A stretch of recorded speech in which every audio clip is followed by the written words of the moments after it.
What if the most important Allied victory of 1944 happened before D-Day and almost nobody talks about it? Everyone knows Normandy was the big moment: ships, planes, paratroopers, beach landings. But before any of that could happen, the Allies needed one thing even more: control of the Atlantic. And that's where a forgotten battle changed everything. A battle that wasn't fought with tanks or soldiers, but with sonar, codebreakers, escort carriers, and a brutal new strategy that squeezed Germany's U-boats so hard they never recovered. If this battle had gone differently, D-Day might have failed before it even started.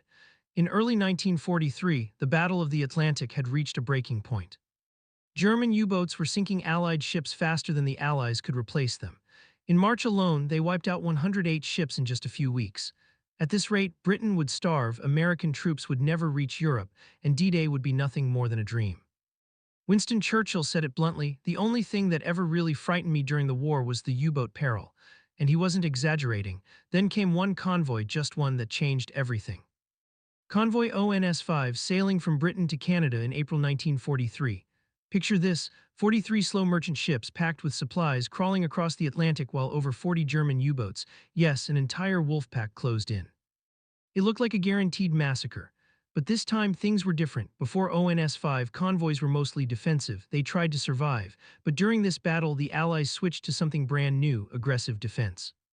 Here what they brought: new sonar Hedgehog ASDIC that could track submarines before they surfaced, radio direction finding to intercept U-boat communications, escort carriers with small planes that hunted submarines from above, long-range aircraft that finally closed the air gap. In the mid-Atlantic, ultra code breaking, letting them read German messages in real time. For the first time in the war, the hunters became the hunted. Over 5 days, ONS-5 was hit again and again. Heavy fog, rough seas, dangerous night attacks. German torpedoes cut through the convoy, sinking several ships, but the escorts didn't run. They charged. Destroyers rammed U-boats. Corvettes dropped depth charges like rain. Aircraft circled overhead, waiting for any submarine to break the surface. And one by one, the Wolfpack died by the end of the battle. 12 German U-boats were destroyed, only 13 merchant ships were lost. And for the first time, Germany's most feared weapon looked mortal. Admiral Dönitz could hardly believe the reports. He had lost a quarter of the attacking force in a single convoy battle. The Germans now faced a disaster they couldn't fix. Each U-boat was expensive, slow to build, and needed a trained crew. But by mid-1943, the Allies were sinking them faster than Germany could replace them. Think of it like this: for every new submarine Germany put in the water, 2 disappeared forever. And with every submarine lost, the Atlantic grew safer. After ONS-5, the U-boat strategy fell apart. Convoys were now too well-defended. Escort carriers were everywhere. Codebreakers tracked U-boats like glowing dots on a map. Radar improved so fast U-boats couldn't even surface safely within weeks. The Germans pulled most of their submarines out of the Atlantic entirely. The hunter had become the hunted. The ocean, once Germany's battlefield, now belonged to the Allies. Here's the moment most people never realize: without the victory in the Atlantic, there is no D-Day, no troops, no tanks.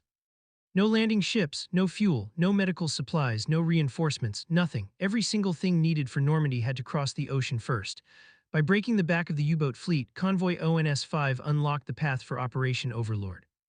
In a way, the battle before the battle guaranteed the success of the invasion that followed.